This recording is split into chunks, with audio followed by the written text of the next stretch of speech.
You good? Yep. Sound. We're live. Check. We're live. Welcome back, everybody. Welcome back. Episode 8. Episode 8. That's right. It is early December. Everyone's starting to look forward to the holidays. Big time for the. I feel like the fall season's kind of ending. The morning show ended. Succession is like kind of reaching its end. I think that's on like episode 6 or 7 right now. Yeah.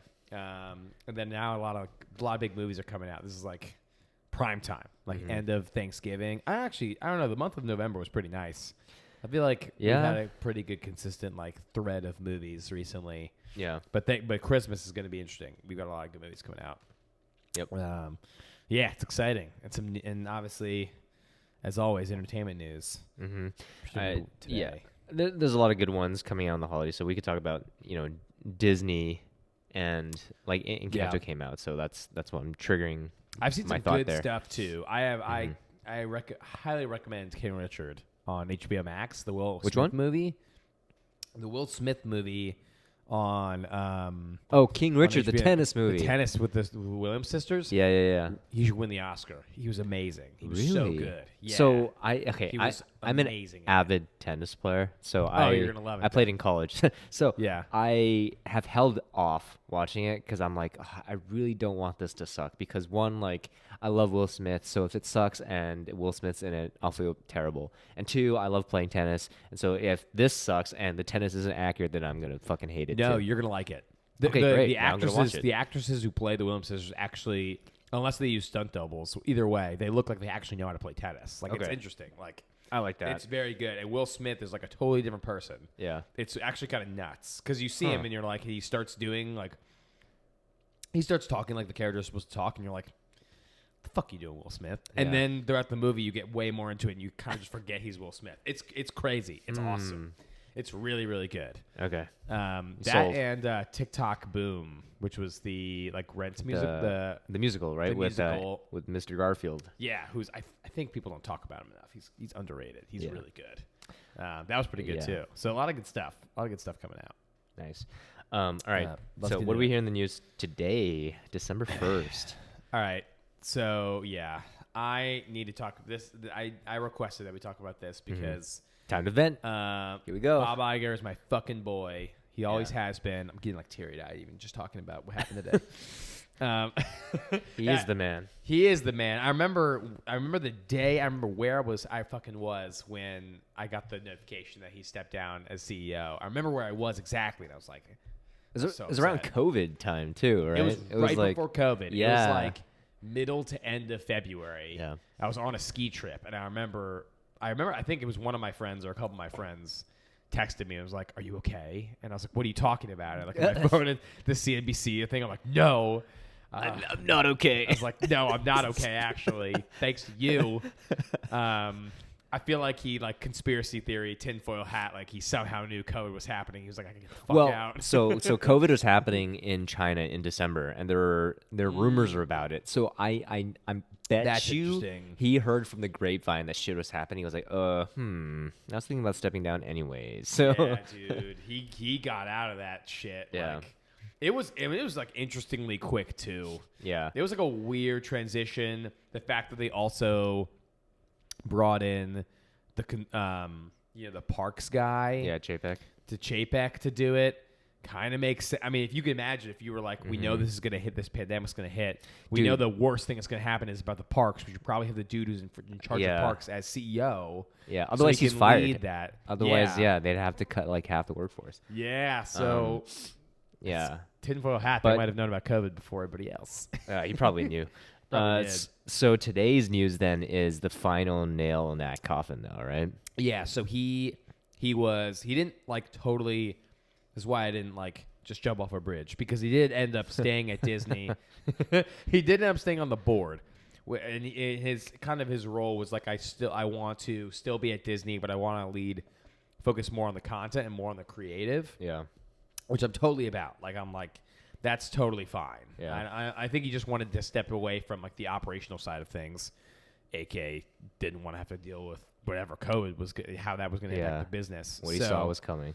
Yeah. So I remember the headline pretty much, and the way he described it was like, I'm still going to be here, but I want to make the transition easier on him, on Bob Chapek, and I'm going to still focus more on the I just want to focus more on the content, basically.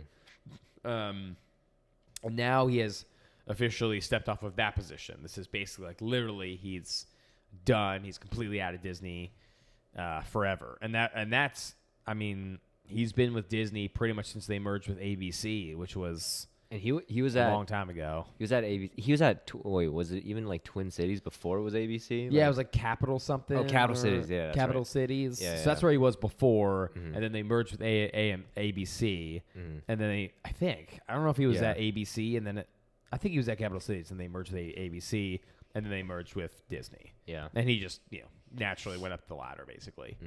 Mhm. So yeah, he was like his whole career was basically there, and he strikes me as like one of the last of that like kind CEO that makes really good decisions and isn't just kind of like an asshole as CEO. Yeah, right. I think it's like that, and also I think he's one of the last CEOs within entertainment that I feel like really cares about the creative and really understands talent. Like I feel like the criteria for entertainment companies now in terms of being a CEO, a lot of times is not really a focus on like talent management and really understanding like what it means to make movies or like to be in production.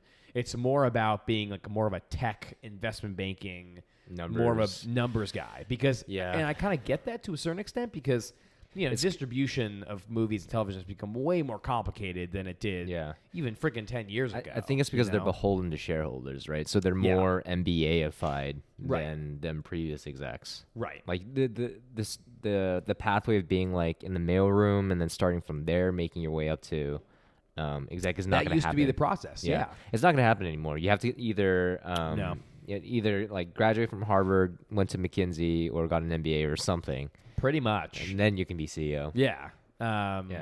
Which is really a bummer. It's the reason I'm scared about that usually is because like I just don't think that's good for just overall creating an environment where people want to watch movies and television anymore. Like it kind of goes to this thing where as a tech executive, you're just all you want is to create as much content as possible so people stay on your platform. But then you just create this environment where if you're creating a ton of stuff, you're not being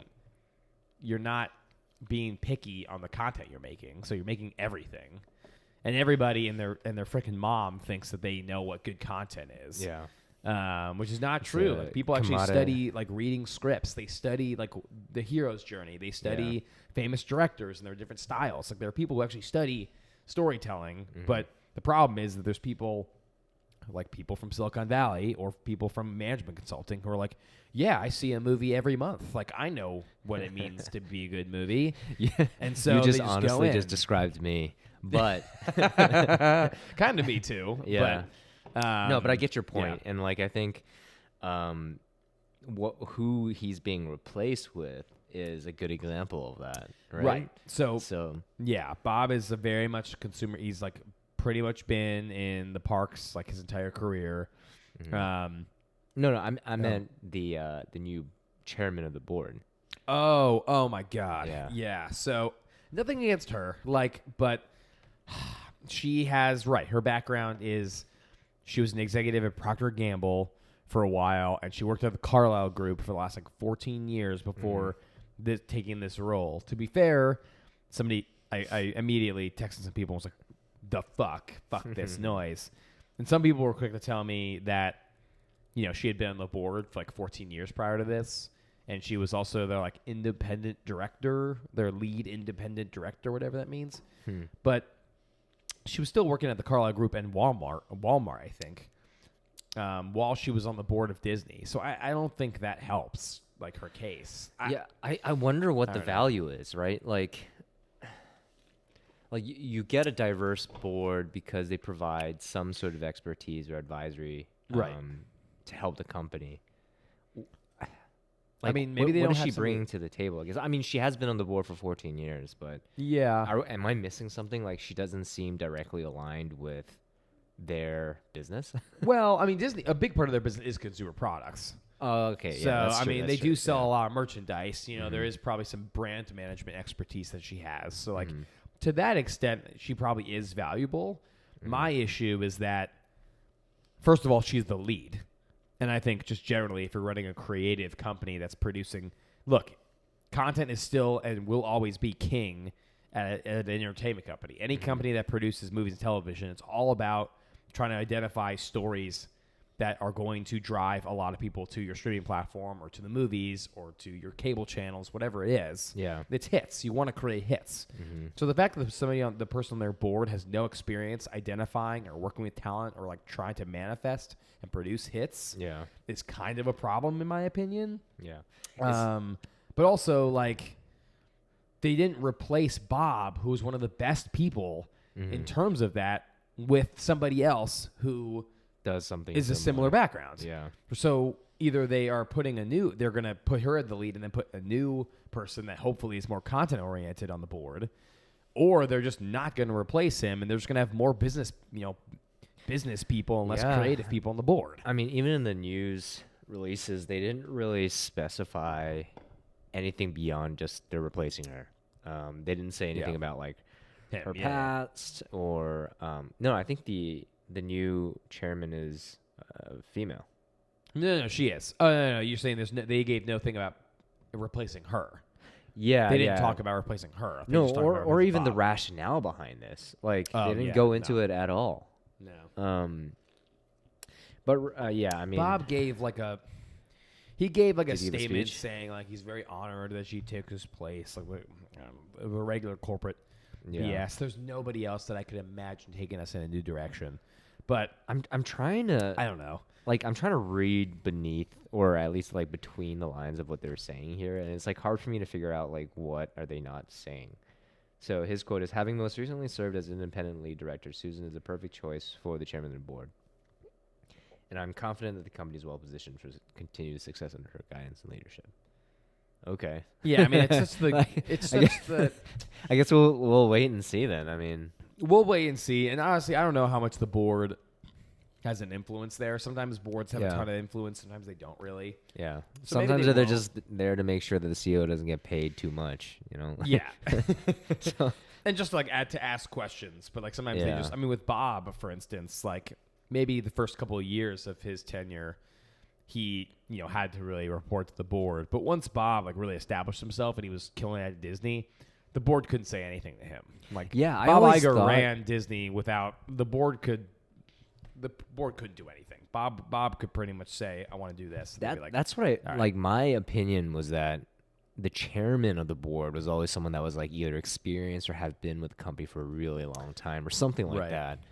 Which is why this is a little bit confusing. Yeah. I don't know. I mean, it's a general trend with Disney, which is really unfortunate, is that like it started as just a company of one dude who was a visionary that was an animator and wanted to make people happy and to provide that escape. And now it's turned into just this epitome of probably what Disney never wanted to happen to his company. To be just like super uncreative, just not making anything new, just remaking all this crap, putting out like the 50th superhero movie. And not pushing the boundaries at all. They've commoditized that, and so it's like hard to innovate when you've set such kind of like standard parameters around creativity. Yeah, that goes against what creativity is. 100%. And there's so many. It's such a bureaucracy now. There's so many levels to like. I mean, there's only a few people that are really making decisions at Disney. Yeah, but granted, this is nothing new about that corporation though, right? Like it's been like that for a while. It's just since Eisner, it's probably still been like that. And Iger was kind of like a beacon of light there, and then now it's like Iger really came in and I think led with creativity, which was I think really unique. But it's just sad. We'll see where they go. I mean, they hit a roadblock with subscribers. I don't know if we talked about that. Oh yeah, they slowed down in growth, right? And then their stock just tanked because of it. Yeah, which honestly I find freaking hilarious because freaking, it pisses me off. How can you keep up that kind of growth from the pandemic? Oh, you can't. You can't, right? Like, you can't. Wall Street's got to take a chill pill there. Like, just give them some slack. Oh yeah, no. but it's funny because it brings me back to when I talked to Kevin Mayer in a class, and I asked him, you were helping run the models to try to predict subscribers for Disney Plus, and you estimated this, and it was actually 5 times that much, and you upped your estimate. What did you think you underestimated? And he was like, no, we didn't underestimate anything. We just we tell the market, what they want to tell them, but that we actually predicted this the whole time. Dude, and then of course now it slows down, and now Disney changes it again. I'm like, dude, bitch, you don't know what are you talking about? Stop it. So it's funny because you had Kevin Mayer problem in the same class that I had Tom Staggs come in. Probably. And they're in the same group now. And the prices they've been paying for these companies are astronomical. Which companies? Oh, the acquisitions they've been making? Yeah. Like BAMTech and stuff? No. So that was they're they made some good acquisitions back then. Those are good, in my opinion. Yeah. What's happening right now? So they're part of this group that's backed by BlackRock. It's like a PE company, and they've been buying up entertainment studios.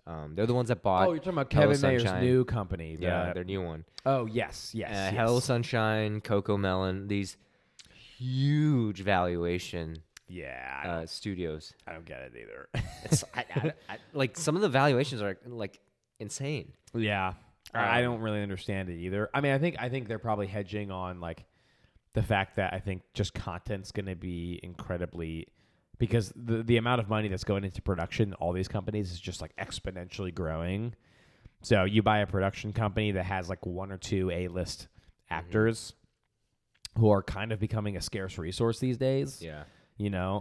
It kind of makes sense that as content, like the demand for content goes up, and like the supply of A-list actors that can actually pull people hasn't really changed or is shrinking. It kind of makes sense. Supposedly, the supply of content is also constricting.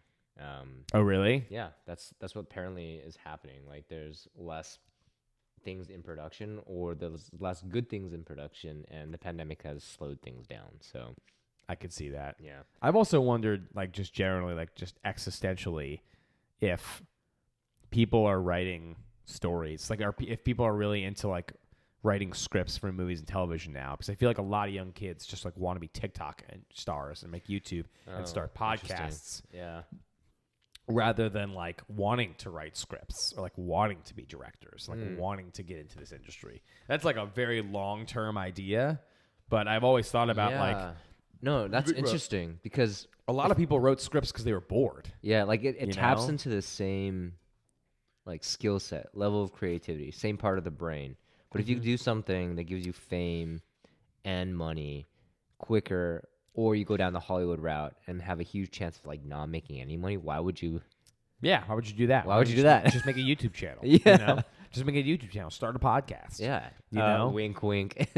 Yeah, exactly. Like what we're doing. Yeah, exactly. But if we weren't doing this, maybe we'd be writing a script. Yeah. So I wonder. That is true. I wonder if actually creativity is getting worse because just people our attentions, a lot of times we're on Twitter or we're on Instagram. Like the times we might have spent being bored, and we were like, oh, this is a good idea. I'm going to write this script down. Yeah. We're not in our own heads as much. So yeah, that's a good point. Yeah. Never thought of it that way. Yeah.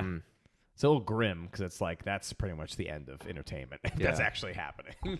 Yeah. Well, I mean, we talk about that a lot. But switching. Ooh.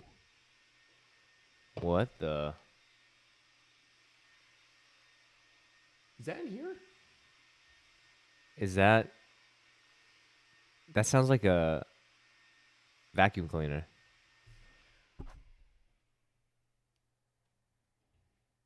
Must be from outside? Oh, no. I think it's I think the guy from your opposite apartment is trying to vacuum clean the front part. Oh, like right there. Yeah, right there. Okay. I was like, what? I know, that sounded so... That sounded like we was in here. Yeah. All right, well, I guess that's a good segment. Anyways, let's pivot, yeah. Just an update from something that we were talking about last 2 weeks ago? The head of content from Hulu moved over to Peacock. And surprise, surprise, there's rumors that they're now NBC is going to be restricting some of their deals, distribution deals with Hulu to keep them exclusive to Peacock, which is the right move. Yeah. And it also signals the beginning of all these studios and their streamers starting to keep their own things completely exclusive, which is what it should be at the end of the day, right? Yeah. I mean, Peacock has to do something in particular because I don't think anybody's signing up for Peacock. Like last time I looked, like the last time I gave concrete numbers, last earnings call, they didn't give numbers, and that tells you a pretty big story right there. They didn't give numbers, and they specifically were going to rebrand it, go the CBS All Access Paramount Plus route. So I shit's think going down. I think Peacock. I think probably Viacom, CBS, and NBC Universal are probably going to merge. Or one of them's going to buy. I'm assuming Comcast would buy Viacom, CBS, but they're not going to survive. They're competing with these huge companies, and they're competing with the huge media companies, and they're competing with Amazon and Apple. They're going to lose. They're going to get destroyed by Amazon and Apple. They're going to have to merge. They're just going to fail. They're just going to die. Yeah. Agreed. So they got to do something. They got to lock in content. Yeah. But at the same time, is the Peacock brand strong enough? Even if they do lock it up, it's they have to rely on the NBC Universal brand. The same way that HBO Max has really relied on Warner Bros. Properties and whatnot, and they've done pretty well. So if they can rebrand, make some super splashy shit, and generate a lot of buzz with that, then they may be able to survive. They might. Yeah, they might be able to. I mean, they fucked their launch. Yeah. And they didn't really do that well. But they got fucked by the Olympics being postponed. That was brutal. They got fucked by the Olympics being postponed, but also it being shit. Nobody watched it. Yeah, nobody really watched either. Yeah. So, and not only that, but nobody knew how to watch it. They didn't give all the the full access to things. So it was in Japan, which is 13 hours difference. Yeah, nobody really wanted to do that. It was fucked from the beginning, and they got fucked. Yeah, there were a lot of things going down. But I've always wondered if why can't they just do? What if they did the opposite? What if instead of locking up all their shit, they just said, you know what, we're gonna suck at streaming. Mm-hmm. Why don't we just do the Sony route? Just be an arms dealer. Which I mean, you don't get the data. I guess that's the only problem is you don't have a real relationship with your consumers directly. So you're just kind of becoming a production studio. Yeah. And what that means is that basically all the revenues you're making from cable are going to go away, and you're going to have nothing to replace it with. So you're just if you do that, you're just kind of accepting that you're going to be a smaller company. In the future, which nobody, especially in Wall Street, I bet you, their shareholders are not going to stand for that. No, so you kind of have to go into streaming. Mm-hmm. But interesting. To your point, I feel you're right. I feel like they have to go all in. You have to lock up as much content as you can. Yeah, it's the only way. I don't think Peacock has made any sort of operating income like that business unit since they've launched. No, they've always been at a loss. Yeah, last time I looked, they were at a $700 million loss, and that will continue. That will continue. Right, and it's what you gotta wonder. Yeah, is that ever going to change? Is Peacock ever going to get to a level that's where it's big enough where it's not going to be losing money all the time? Yeah, I don't know. Sometimes you gotta just kill the bird at some point. Yeah, man. I'm really glad I'm not there. Honestly, I'm really glad I'm not there because I don't even know if you can do anything. Yeah, I don't think there's anything they can do. Yeah, so we'll see. We'll see how the rebrand does. We'll see how going exclusive. We'll see how all that does. We'll give it 2 years, maybe 3. Yeah, we'll see. But yeah, moving on to the Thanksgiving box office. So, do you have the numbers this time? No, actually, let me look it up. Okay, what really bothered me about this one was that it was a mix of people saying whether it's good or bad. So a lot of people are like, "Oh, this is amazing," because actually, Thanksgiving 2021 box office. This is different, but yeah, okay. So I have it for CNBC.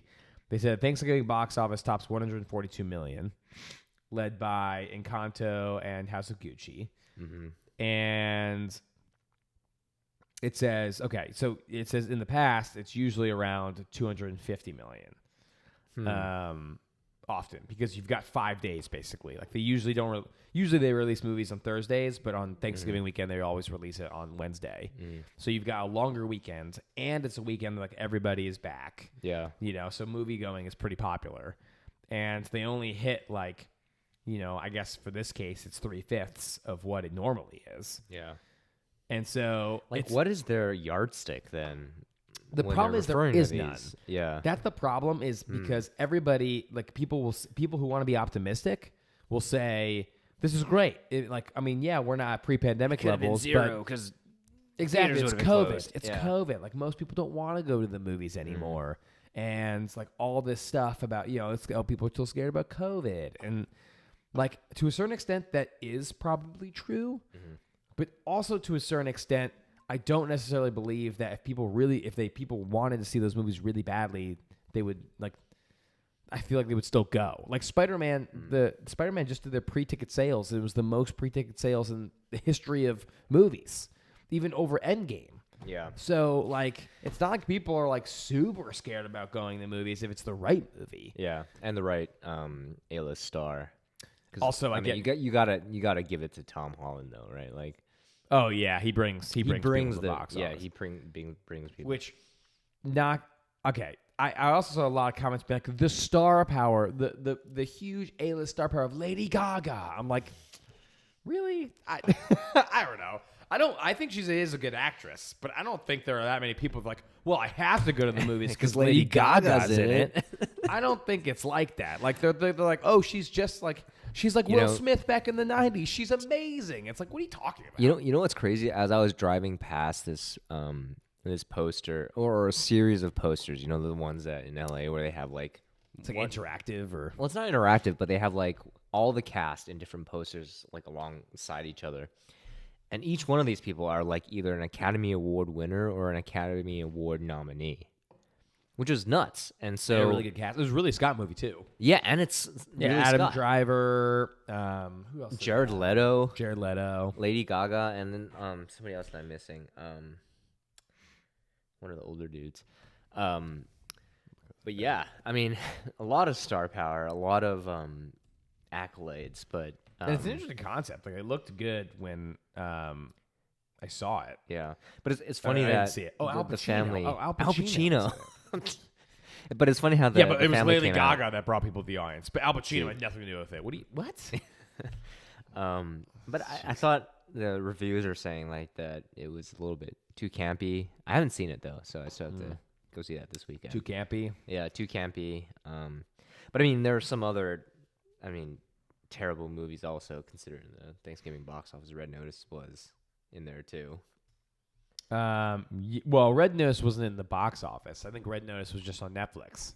I don't think it ever went to theaters. Oh, you're right. Do we consider that box office if it's released as a movie? No, well, I guess but why also I'm being like confused there is that it's being released as if it's like a big budget blockbuster.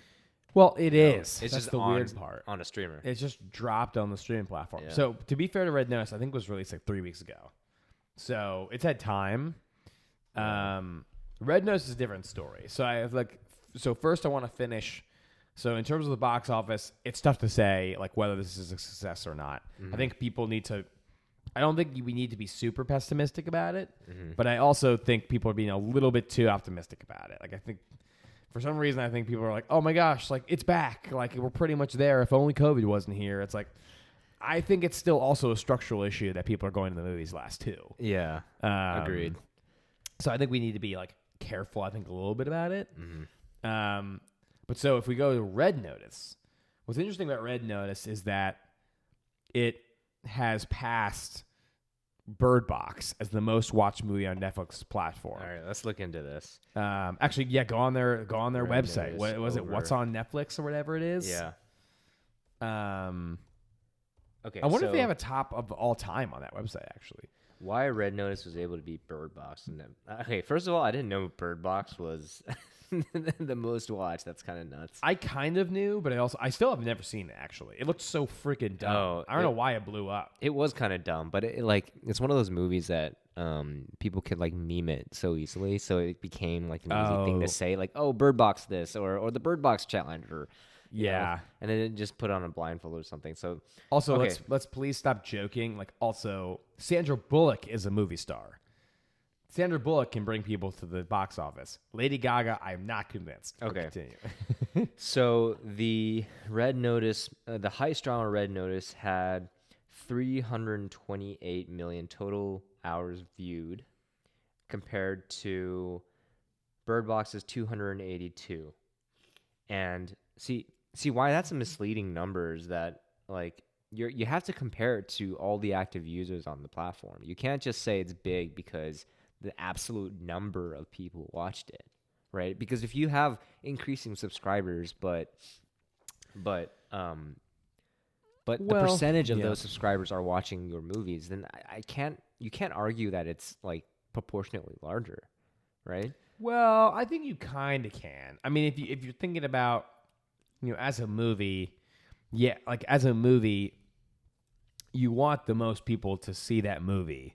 Mm-hmm. I don't know how important the proportion of like all Netflix subscribers really matters if more people saw it. Hmm. So you're saying it doesn't matter the proportion, like just the absolute number of views? For two things. I think it's first from a talent perspective. Yeah. Talent, all they don't care about how many subscribers you have. They care about how many people see their movie. So obviously the subscribers sets the denominator. So they do care about that. Mm-hmm. So that affects what the numerator is going to be. But all they care about is the numerator, right? So I don't think from a talent perspective they really care. They just care about Netflix because the opportunity is there. Yeah. And then from a revenue perspective, how they calculate revenue is obviously going to be really complicated. But one of it is just going to be total minutes watched on the platform. Because you'll just take, like, if you really just do this really simply, you'll do what's Netflix's, like, total revenue for the month and for SVOD, and then what's the percentage of minutes watched of the overall platform, and then multiply it by that. So that technically, the more people watch it, the more dollars you can technically attach to it. Yeah. So financially, that does actually matter too. I don't know, like, how important it is necessarily, like, if it's like proportionate of what Netflix subscribers are. I guess does it change your mind if someone said 40% of Netflix users watched it versus 60% of Netflix users watched this movie? Well, yeah, but that would correlate with increased viewership overall. Like, I would do that just because more people watched it. But, like, if you said, for instance, like 80% of HBO Max's 80% of HBO Max's subscribers watched King Richard, but only 60% of Netflix subscribers watch Red Notice, I'd be like, Red Notice was probably still more successful though, because it more people saw it. Oh, man, and is that now the metric? The more people saw it, or more people saw? Unfortunately, Unfortunately, if you really think about it, it kind of is. That's how you attribute the dollars to it. That's how you attribute dollars to it. It's how many minutes are being consumed of that, based on the total subscription revenue that you're getting. Yeah. That's kind of how you attribute value now, because you don't have box office. Did you end up watching Red Notice by any chance? No, I haven't. God. The main reason I honestly haven't seen it is because it just looks like you don't want to see it. It's a basic popcorn movie. Like, it just seems so basic. And I wonder if it's because I'm getting older, and like maybe I'm expecting more from movies these days, but it was so bad. You saw it? Yeah. I mean, it's got a 35% on Rotten Tomatoes. I mean, so it didn't get. I mean, audiences. To be fair, it's only 100. It's only 100 verified ratings, which is really low for audiences. They only have 100 verified ratings. That's why it's 100 plus. Like, I've seen movies that have like 10,000. Yeah, that's why it makes me so skeptical as to like whether or not all these people like watched it. Like, that is strange. I mean, I think it's a bad movie that just has really popular actors in it, so it's like guaranteed. I mean, Ryan Reynolds and The Rock especially are like the most like popular actors today. Honestly, I think the most popular actors right now are probably like Ryan Reynolds, The Rock, Kevin Hart, Gal Gadot, and Gal Gadot. Although I think she's overrated, but that's me personally. It's like. What I find disturbing about this is that someone could have written a formula for this movie. Yeah. Right? It's so formulaic. What's a good story? Oh, I like heist movies about fancy art. okay, it's gonna be international. It's gonna be like this. Oh, who can we attach to it? All right, let's attach The Rock because he could sell. Like you could have figured this out on a formula. It could have been anything. Oh yeah, and I guarantee you, one of the things they probably said in the studio, which is gonna hurt me to say, but I guarantee you this is like, oh yeah, a trio of 2 dudes and 1 girl. Oh, it's like Harry Potter. It's like it's the same dynamic.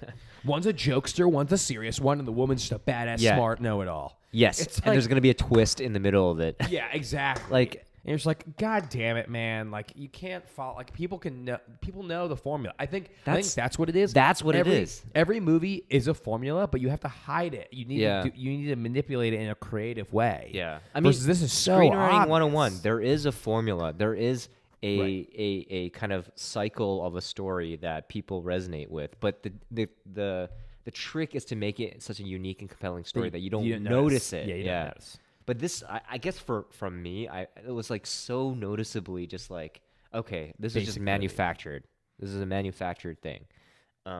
But philosophically, maybe that's just what they're doing. They're just a little factory of hits. Well, I'll tell you, I think this is part of like the trend of society these days. I think people are just becoming shitty writers. I think there just aren't as many good writers out there these days. It felt like they just phoned it in for this one. I think they were just like, oh, we put these 3 actors in the same movie. It doesn't need to be a good plot.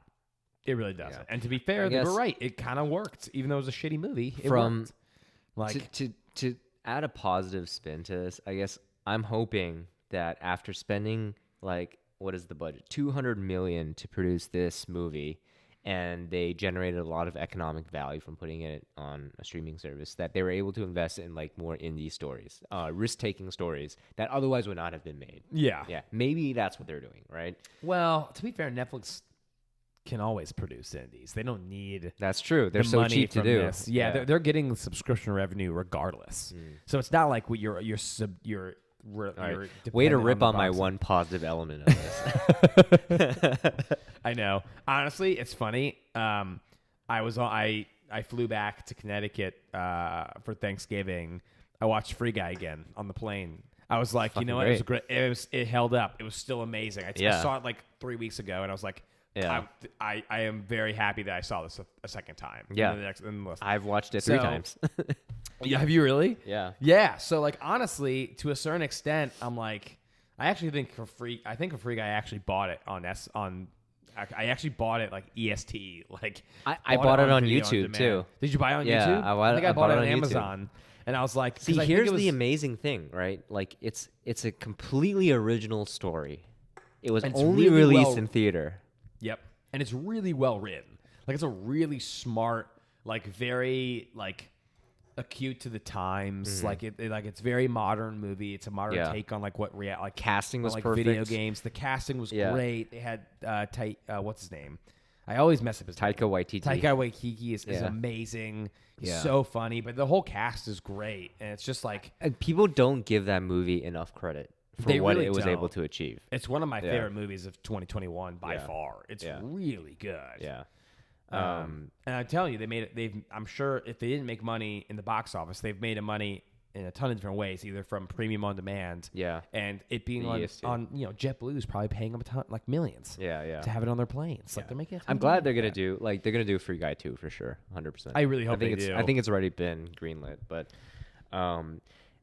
so in other recommendations, as one that was a 2021 recommendation, Free Guy, I've been watching C on Apple TV Plus. Oh, with Jason Momoa. With Jason Momoa. Have you seen that? No, I haven't. Fuck, it's so good. Is it good? Yeah, it's pretty good. Interesting. It gives me like, it has good world building, like the kind of world building that I haven't seen since like Game of Thrones, or maybe there are ones like that, but I just haven't felt that invested in that world, or I haven't felt that this world was so believable until I've seen C. Yeah. Then why are people talking about it? It was one of the original launches on Apple TV Plus. Yeah, I'm not sure Nobody either. really watched it. There was like 4 or 5 shows, and when it was launched, everyone was talking about the morning show. They weren't talking about C. It just kind of launched. It got overshadowed. But that's crazy because like I've seen parts of the morning show, and I think C is so much better. Interesting. Yeah, that's very, very interesting. I mean, I reckon after you're done with Ted Lasso, you should definitely go watch C. I honestly, I will. Well, I will tell you, I am like, I don't know what Apple's been doing, but Apple's becoming the new HBO. Yeah. Like everything that's coming out Quality, is very high quality stuff. but not as many, but very quality. Exactly. Like whenever Apple comes out with a TV show or a movie, I'm like, this is probably going to be pretty decent. Like every movie, every show that I've seen the Apple's come out with, I've always been like, even if it's not like my favorite movie of all time, I come out of it and be like, that was well done. Yeah. Yeah. You know? Yeah. I don't know whether they hired the right executives or what's going on, but every show I've watched has been like, this is quality. Mm-hmm. Versus Netflix is like totally not like that. It's the opposite. And HBO Max sometimes not. But yeah, I don't know. It's interesting. Yeah. Any recommendations on your end? Dude, I have a great recommendation that you should really see. Movie or series? Series. Okay. So for movies, definitely King Richard and TikTok Boom. Okay. I thought were very good. For TV series, dude, Arcane, the League of Legends animated series on Netflix. Holy shit! Really? Yes, dude. It's one of the best shows I've seen in a long time. What the fuck? I'm dead serious. Just I telling you, the only reason I watched it was because one of my buddies really into League of Legends. And he was like, dude, you have to see this show. And I was like, I was very skeptical. I was like, dude, I'm not Did really you play into League of Legends? No, I've never played League of Legends. I have. So have you? Yeah, but even I was like, oh, a video game movie? Pfft, I'm not gonna watch that, dude. I'm telling you, let me look at the reviews right now. But it honestly, it was one of the best new shows that I've seen in a while, and it was released weekly on Netflix. Dude, it has fucking 100% on Rotten Tomatoes. Yeah, 97% average audience score. I'm telling you, I was shocked. I was absolutely shocked. Not only that, but it actually it actually gave me a lot of validation because recently I've really, really hated the heroines that Hollywood has come out with recently. I just think they've sucked, and I think it's because we've reached this point in society where women just can't do anything wrong. And that's kind of the point of heroes, is they have to kind of be fucked up at the beginning. Yeah. And now, Flawed. if you look at like Star Wars, for instance, Rey has no flaws ever, and it's not relatable, and it makes her a bad superhero. I used to think like, do I just hate women? Like, I don't understand why I don't like. I think all these. I think some of your friends seem to agree with that sentiment. But yeah, right. So I was really concerned. I was like, is Hollywood just fucking this up, or like, because I hated Mulan too. Like, I hated a lot of them, and I'm like. Do I just not like heroines? I watched this. Easily the best two main characters. One of them's gay. Honestly, some of the best. It had nothing to do with social justice. It just happened that was their character. But they were some of the best characters I've ever seen. I'm like, okay, this gives me validation. Like, you can still make really good female like heroes. I'm fucking intrigued awesome, now, dude. Like, I've never. And honestly, if you've played League of Legends, it's gonna be a lot better for you because it's all based on like the lore behind League of Legends, which apparently in the game it doesn't matter at all. This is so smart because they're also going into gaming too. Like, it's actually such a smart thing to do. Yeah, because honestly, I watched the series. I'm like, maybe I'll play a little League. Honestly, it was nuts, and it was amazing world building. It was. The voice acting is fantastic, and the animation style you can kind of see. Is one of the most unique. It's one of the most unique, animation styles I've ever seen. Damn, it got me hooked at the first episode. I was like, this is freaking different. And it's like 9 episodes. Like 45 minutes for sure. I'm telling you, what I really love is that a lot of shows these days, like you watch like the first couple episodes, you're like, like this is okay. And everyone's like, "Oh no, you just got watch. You got to go into it. You have to watch the first 5 episodes, and then give it a couple episodes." And you're like, "Man, I don't want to watch 5 episodes in order to start finally liking a show." Like Game of Thrones, I was pretty into within the first couple episodes, maybe even the first 2. This one was like right away. I was like, "Damn, this is good!" Like, wow, very quickly. So you can watch the first 2 episodes. I will give you permission to stop watching it after 2 episodes. But you have to watch the first 2 episodes, and then if you want to continue it, fine. But it got me hooked so quickly. Interesting. All right. Really freaking good. And it's funny because I was maybe like 2 months ago shitting on Netflix. But another one that came out on Netflix that's actually really good is Kevin Hart came out with a limited series. Oh, I saw that too. I thought that was I didn't think it was amazing.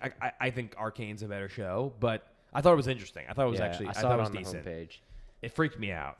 Interesting. And I forgot about what's his name? Who's his brother in that series? He's really good, and I forget about him. Kevin Hart's brother? In the show. Oh, in the show. Oh, did you watch it or no? No, I haven't seen it. Oh, I saw it on the homepage. I was like, oh. It's pretty good. It's interesting. It's very stressful. Okay. Wesley Snipes. Wesley Snipes. I keep forgetting about Wesley Snipes, man. I haven't seen him in so long. Fucking Blade was in it? Yeah, dude. Yeah, fucking Blade. That's the funny thing. I saw him like, this dude's really familiar. And I was like, oh, shit, it's Blade. Yeah. So it's not the best show I've ever seen, but I enjoyed it mainly because I just like Kevin Hart a lot. All right. So, commitment after I finish season 2. I'm going to get on Arcane. I will watch C if you watch Arcane. Okay. Arcane. Deal. All right. Arcane is honest. I was shocked, dude. I was honestly shocked. I will advocate for that show. I guess I have the same feeling with C as well. I was kind of surprised at how good it was. I was a little skeptical on C from the beginning. Well, on that positive note, we could probably close it out. It's giving me, I'm excited. I'm going to go watch it now. Anyways, yeah, that's a wrap for this week. We'll see you next week. Yeah. Peace, guys. Peace.